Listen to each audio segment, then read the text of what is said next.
Good everybody, good evening. How you doing? Welcome to the Swamp Ninja. That's the Swamp Ninja podcast that we got going on right here every week starting. Let me go over here. I'm your host, Daniel Tyre. Today we're going to jump right in it. On his three, Ozzy Osbourne, lead singer of Black Sabbath. I mean, I'm sure we all know who Ozzy is. If you don't, then you need to get somewhere. He passed away today. We have two death reactions to do today. This one's sad, you know what I'm saying? Um, Grew up with Ozzy, you know. Um, Sorry about all that. Grew up with Ozzy. Oh, that thing just keeps puffing my hair up. About ready to get rid of the long hair. But here, furthermore, here we go. Um, let's Let me get this up going here. Stars are remembering Ozzy Osbourne. The Black Sabbath frontman, born John Michael Osbourne, passed away at the age of 76, his family confirmed on July 22nd. His death came 6 years after he had been diagnosed with Parkinson's disease. Among the first to pay tribute to the late rocker was actor Jason Momoa, who said in an Instagram post alongside a picture. By the way, I just want to say something right here. I love Jason Momoa. He seems like such a. And there's my daughter coming back through here again. She almost knocked the wind out of our high-rise building that we're in. She almost fell out into the street out there. Thank God. Um, why is it not? Oh, let's go back. We have to go back. Oh, let's go back. Here we go. Alongside a pic of himself, the Prince of Darkness, and his wife Sharon. Love you, Ozzy. So grateful. Rest in peace. Black Sabbath itself also honored their lead singer on social media with the words Ozzy Forever. Soon after, Black Sabbath's brothers in metal, Metallica, also paid tribute to the late rock star with a simple broken heart emoji alongside a throwback photo of Ozzy with the band. Another peer to pay tribute was Elton John, who called Ozzy a true legend. The 78-year-old wrote on Instagram, he was a dear friend and a huge trailblazer who secured his place in the pantheon of rock gods. He was also one of the funniest people I've ever met. I will miss him dearly. To Sharon and the family, I send my condolences and love. After his death, Ozzy's family said in a statement to E! News, "It is with more sadness than mere words can convey that we have to report that our beloved Ozzy Osbourne has passed away this morning. He was with his family and surrounded by love. We ask everyone to respect our family privacy at this time."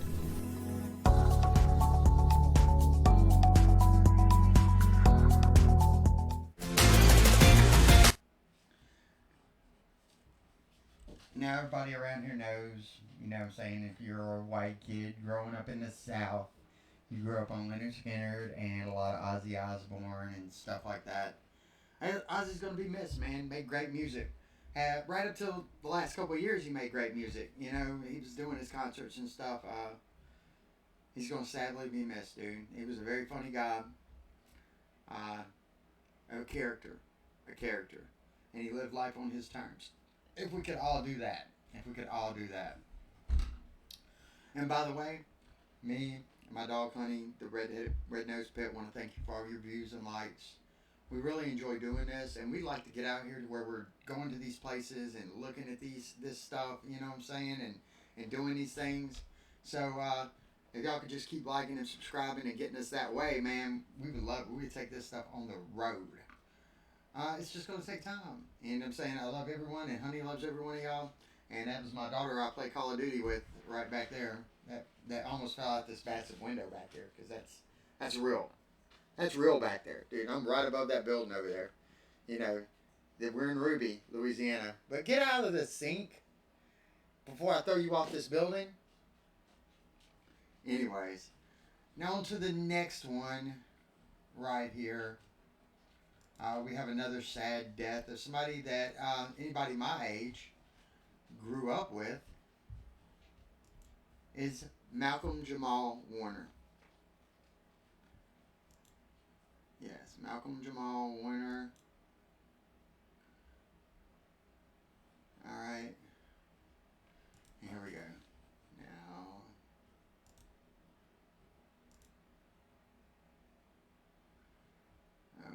Okay.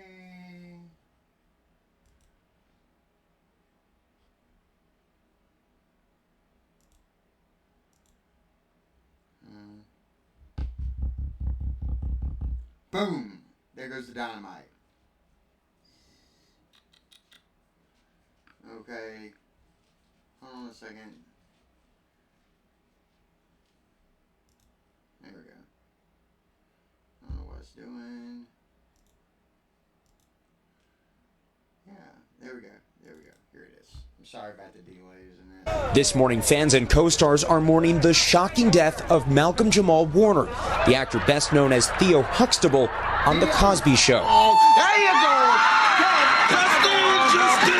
Costa Rican officials say Warner drowned Sunday afternoon in the province of Limon. According to investigators, the 54-year-old was swept away by the sea's current before bystanders were able to pull him out of the water, but he had no vital signs. I'll be in my room, Suzanne. Warner was just 14 when he landed the role that would cement his place in television history, playing the lovably naive Theo Huxtable on The Cosby Show. Look at these sleeves! Over 8 seasons, Warner's coming-of-age antics became a favorite among fans. How did you like the real world? Well, it's a lot tougher than I thought it was. But you know what? So am I. Warner stopping by today, just before the show wrapped in 1992. The show has given me a wonderful opportunity to be able to grow and to be able to kind of show what I can do. He later addressed the show's complicated legacy after its star Bill Cosby was accused and convicted of sexual assault. That conviction later overturned. The effect that it had on black people worldwide. Whoa, let's get this straight. It was never overturned. They released him because of his bad health in jail. Can never be taken away. Cosby speaking about Warner overnight, saying he and co-star Felicia Rashad have been remembering Warner. Malcolm was always embracing relationships with everybody he worked with. After his early success, Warner kept acting, including alongside Tracy Ellis Ross in Read Between the Lines. On Monday, she wrote, "My heart is so sad. You made the world a brighter place." Beyond his on-screen career, he also worked as a poet and musician, even earning a Grammy. Just last year, he launched the Not All Hood podcast, looking at the experiences of black Americans, and reflected on today about his life after early fame. And I've got my head on straight, my soul and dignity is intact. Like, I've had a really wonderful journey. In one of his final Instagram videos, Warner sending an uplifting message to his fans.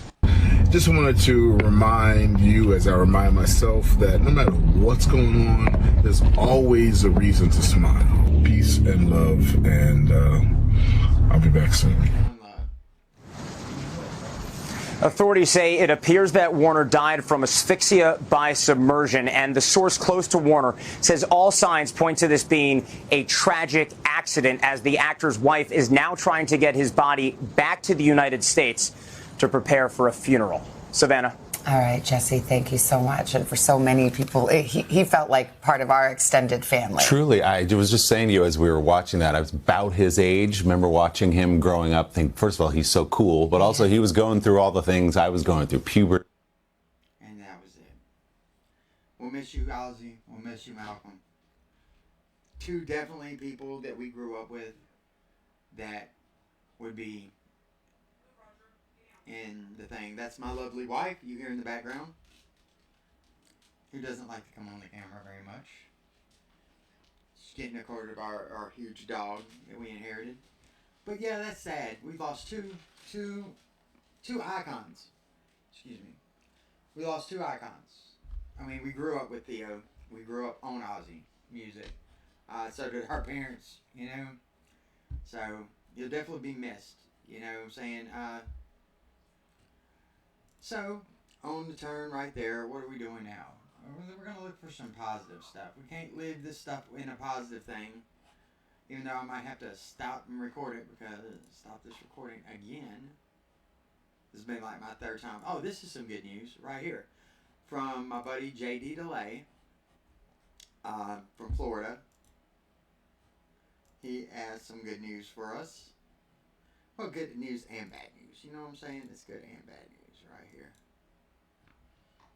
And we're just going to go ahead and get to it. You know who Ray Wilson is, correct? He's the guy that killed the women. And everybody thought, he's a sex symbol or something, you know. And so JD here. JD is definitely one of the most outspoken people against pedophilia. Against his will, non-consensual fentanyl use inside a prison in the state of Florida. Yeah, hold on. I was listening to it earlier, my bad. I got to hear JD go off on him. Come on, JD.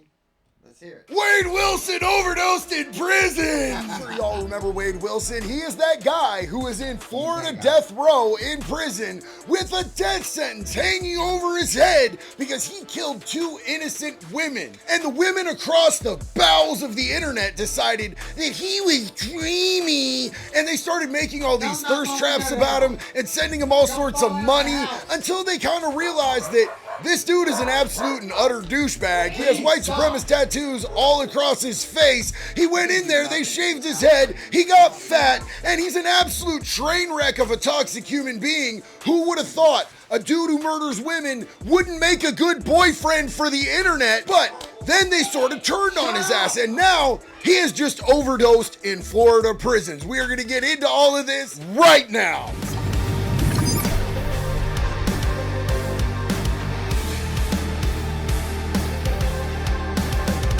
Hello everybody, and welcome to the next episode of Wade Wilson's dirty punk woman murdering ass gets exactly what he deserves. Now, unfortunately, he did overdose. The unfortunate part comes from the fact that prison staff actually gave him Narcan to revive him. Now, there's going to be some of you out there that go, but JD, aren't you an advocate for Narcan? Not for sex offenders who murder women. Are you out of your fucking mind? This just seems like adding extra steps to what needed to happen anyway. He overdosed in prison. He was dying. He was scheduled to die anyway. He was given the death penalty.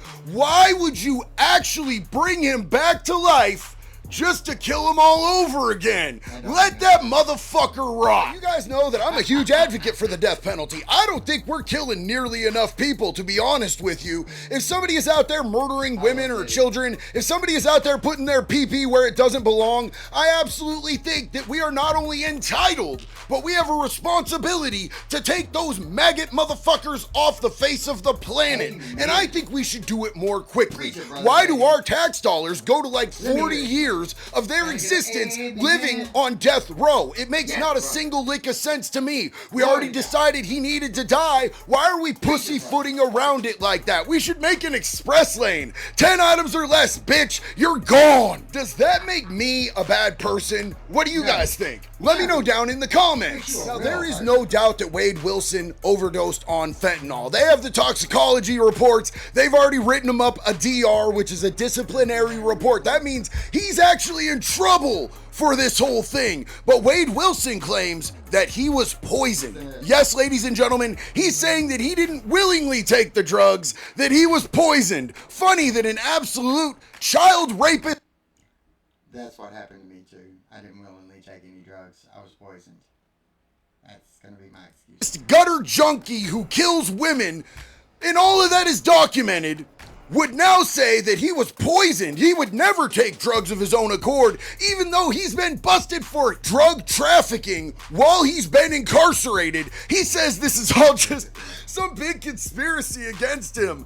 And he was on death row, so nobody really had access to him except correctional officers. So, he's saying that the correctional officers at the prison tried to murder him through poisoning him with fentanyl. What do you guys think about that? Do you want to That's know what I crazy. think about that? Well, we're going to tell you. Now, first off, there is no doubt in my mind that the correctional officers in that prison hate Wade Wilson. I've done a little time in Florida myself, so I can tell you the one thing that they hate the most is when a convict piece of shit thinks that he's somehow special. And this dude definitely thinks that he's something special. They're gonna do everything that they can to let you know exactly what type of a nobody you are in there. They might come in your cell 3 or 4 deep at 4 in the morning and beat the ever-loving dog shit out of you. They might put human feces on your tray and just laugh and see if you eat it or not. Or they might have other inmates come in and do their dirty work for them and beat the ever-loving fuck out of you while they sit back and laugh and place bets on which one of your bones and body parts are going to come out all disconfoculated afterwards. But do I think that they would poison him with fentanyl, or do I find it more likely that he found a way to have one of his people that he's manipulating out there on the streets put money and fentanyl in a guard's hand to Give take the man it the into prize him money. because he's a junkie piece of shit? I'm just going to tell you right now, I believe that he's a junkie piece of shit, and he probably did that fentanyl of his own accord. But what is he actually saying? Well, Wade Wilson is trying to say that they were pumping fentanyl gas or smoke into his vents, and that he was inhaling it against his will, non-consensual fentanyl use inside a prison in the state of Florida. And if y'all remember correctly, this is not even the first time that he has overdosed while he's been facing and fighting this case. He overdosed in the Lee County Jail back in 2023, so he has a history of doing this shit, which just establishes that, like, yeah, this dude is a liar. But the way that these things work in a prison like this is they have to take it somewhat seriously while the incident is still under investigation. So after they Narcaned him and got him stable, they immediately rolled up all of his stuff, cuffed him up, probably searched his little blown out booty hole, and they moved him from Union Correctional to Swanee. But the COs over at Union are more than likely to be a lot more tame than them COs at Swanee are gonna be with his ass. Especially, and consider this, he is not what you would call incognito. All of these COs know exactly who he is. They're going to know exactly why he's there. And they're also going to know that he was accusing the COs at the last prison that he was at of poisoning him.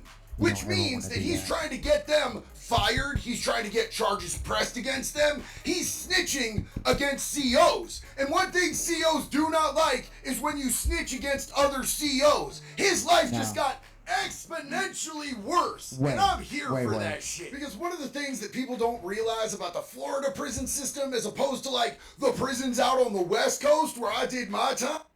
And let me tell you a little something else that might go in this. Some of these cats in there, like I was one of them, that might have a CO or two in their pocket. Well, if you go around and get the CO that I'm already paying for to get what I need in here or to take care of stuff I need to get taken care of for my, between the outside world and the inside world. You know what I'm saying?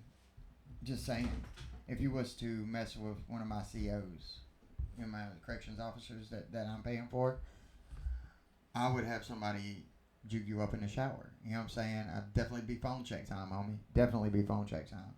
But they would never see Louisiana do child molesters and stuff like that. You act like they're going to get what they're supposed to get if they are lucky enough to get on the yard. If not, they keep these motherfuckers in PC, protective custody and stuff like that. So, that's just like with Epstein. There's no way Epstein, being on watch, hung himself on suicide watch. They don't have no means to do that by. None. They remove any means that you have to hurt yourself. Even your shoelaces. So how the fuck did the dude be on watch and kill himself? I'm just saying. But anyways, let's finish JD off right here.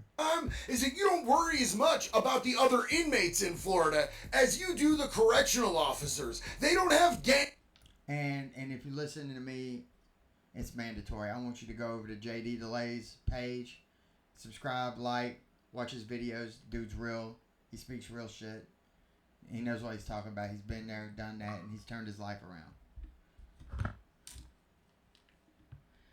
See who it is right there. Hold on. Let me get to him. gangs in Florida on the same level that we have on the West Coast that are doing things that, like, if a CO does something messed up to an inmate, they'll come home and their house will be burned to the ground with everything they own in it? No, Florida is different. The COs are the ones that you need to be afraid of because they will all the way fuck your shit up. The correctional officers in the Florida prisons are in fact the biggest and most dangerous gang there. And all of that could very well go to substantiate some of Wade's accusations that he was poisoned by the correctional officers at Union Correctional. If they're capable of all these other things, why wouldn't they be capable of trying to poison him with fentanyl? Because they know that an overdose is gonna look like it was natural causes for a junkie piece of shit like him. I really don't know. I'm leaning towards he just was doing drugs and the right thing almost happened and somebody came in and stopped it. But what do you think? Let me know down in the comments, and until the next one, it's always one love, baby. Be good or be good at it. Oh, is he gone yet? Hold on. I'm not done yet. I like this thing. I like this thing. Wait, are y'all still here? Yep. I'm getting ready to go take a little ride. You do I'll that, be back bro. soon, though, with that interview with Polk County Sheriff. We want to hear that. Grady Judd. If you know who Polk County Sheriff Grady Judge is, he is a character. The last we heard about Wade Wilson, he had suddenly... That's Jumpsuit Pablo. I've been listening to his stuff too. I like his voice. I like Jumpsuit Pablo's voice. I wish I could get my sound dialed in real good so I sounded like that. So I don't got so much echo. Maybe I should talk like this right here. Hey everybody. This is that smooth groove coming in with the can sound. Now, let's see what else we got. And then of course, let me show you another guy that I watch all the time. His name is the Alaskan Avenger. You might know Jason. I'm not going to butcher his last name and do the dive, but Jason is from Alaska. And Jason is a hero in my book. That was my missus. Jason was a hero in my book. He was abused as a kid, and you know, that's messed up. So, not wanting that to happen to other kids, like the abuser that abused him got away with it. So they he used what's called the sex registry for sex offenders who have to register themselves, which is beautiful. And then he took a hammer and he just rectified some of these situations. The people got months on paper, years on paper, no time served. And pedophilia and serial killer are the only two things that you just don't grow out of, you know.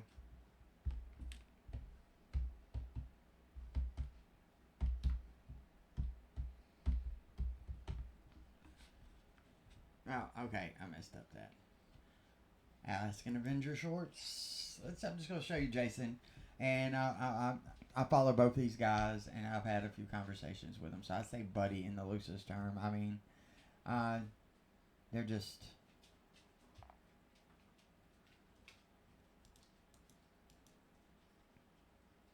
There we go. This right here. This is the guy right here. This dude, he's another one that you need to watch. Go over there, like and subscribe. You know what I'm saying? Jason's a really good guy. He's just now starting out at this, just like me. He needs somebody to. He needs the most people, dude. He's got a good heart. He's got good videos. He's got you know. This is the 200. I'm about to act a fool. I say tree, you better catch the wall. You gotta make that path from Mr. Weatherall. You gotta make that path from Mr. Weatherall. I'm about to act a fool. Okay. One finger on the brake. Why? Cause that's what you're supposed to do. You're stupid. I don't got no shoes on. Reagan was 100% right. We saw that with the Hurricane Helene victim. The president promised help is on the way. And today, help has arrived. 9 most terrifying words in the English language are, I'm from the government and I'm here to help. Reagan was 100% right. We saw that with the Hurricane Helene victim. The president promised help is on the way. And today, help has arrived. 9 most terrifying words in the English language are 1, 2, here we go, 3. 1. Hey. I love these Yetis. I just found this pack of purple Jamaican haze in the snow. Bumba clock, my soul done left my body. Fuck my wife. I'm married to the purple years now. I'm married to the purple years now. Bumba clock. I just found this pack of purple Jamaican haze in the snow. Bumba clock. Thank you from the bottom of my heart. Time to strange. Here I come, but I ain't the same. Mama, I'm coming home.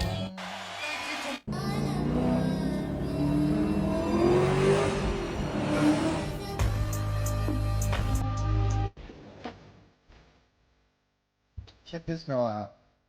Okay.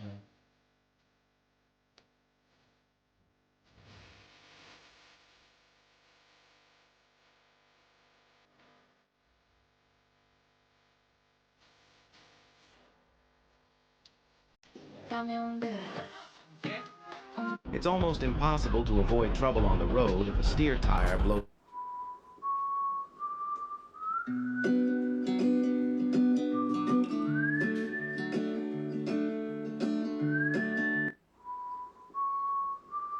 This 20-year-old boy did something that even Elon Musk himself come from USA to Dubai to meet him. He completely demolished his grandfather's old car and converted it into a running swimming pool. At first everyone thought he is mad, but he did not listen to anyone and followed his own fashion. But now he just wants a best wishes from Elon Musk. This 20-year-old boy did something that move to Brazil or even visit, and you want like a high quality of life experience that is, you know, very close to or the same as the first world experience that you would have in the US or in Europe or Canada or Australia or something like that, Curitiba would be the city for you, hands down. The safety, as I said. This creature killed her own baby and then called it Plan C. She literally said that it's her favorite form of birth control. 19-year-old student from Tampa, Florida got pregnant and didn't tell anyone except a couple of her close friends in a group chat. She ended up having the baby with basically nobody knowing, and she asphyxiated it in the bathroom of her dorm. Somebody found blood in the dorm bathroom and they ended up reporting it to the police. Somehow the police linked it back to her, and when they were questioning her, she said she did have a baby, but it was a stillbirth. But when the police went through her phone records, maybe I just don't have what it takes to get big in the social media game. Because old Justin Moan here did about 10 times better his first YouTube video than I ever did.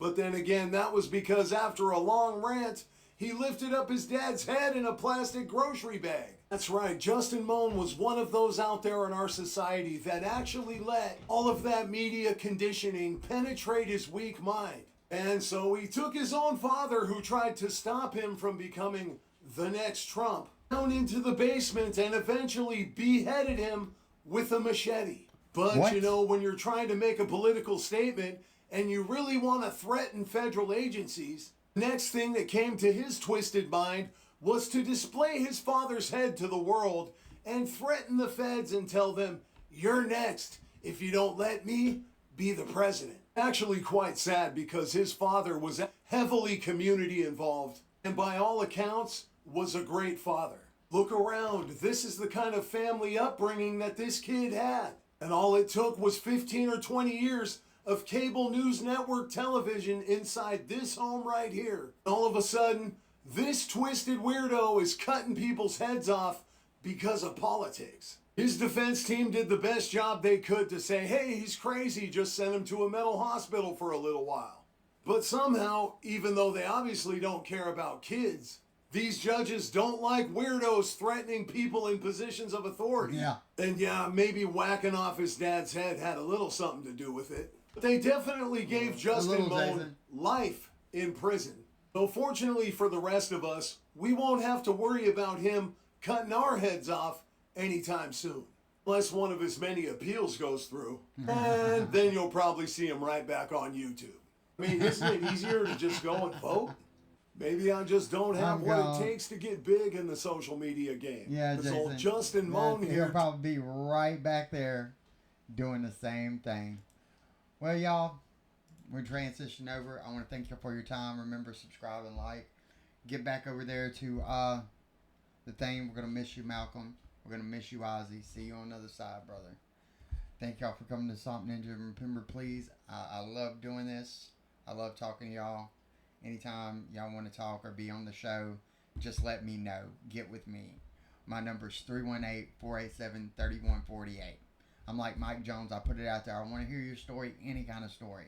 We want to put it, if you got something you want to tell, I definitely want to tell your story. So you let me know. We're going to make this shit.